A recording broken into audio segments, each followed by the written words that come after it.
So guys, nagluto ako ng cassava cake. So, kanina, konti lang yung sugar na nilagay ko. Ito siya, oh. Look at that. Napakaganda ng itsura niya, di ba? Konti lang yung sugar niya. So, bali condensed na lang yung nilagay ko. Hindi na ako naglagay ng sugar. Ayan.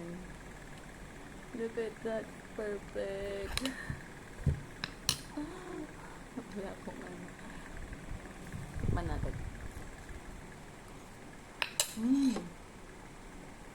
Mmm. Mmm.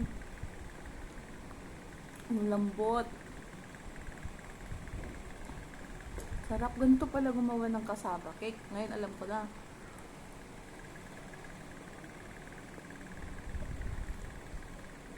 Ang nilagay ko, coconut milk, condensed, konting ebaf, and then wala ng sugar. Yun na. Naglagay ako ng konting butter lang din. Hop!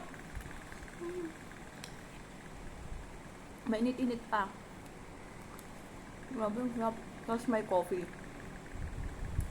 Yun talaga yung bagay niyan, coffee. Siguro itong masarap din to kapag na-ref.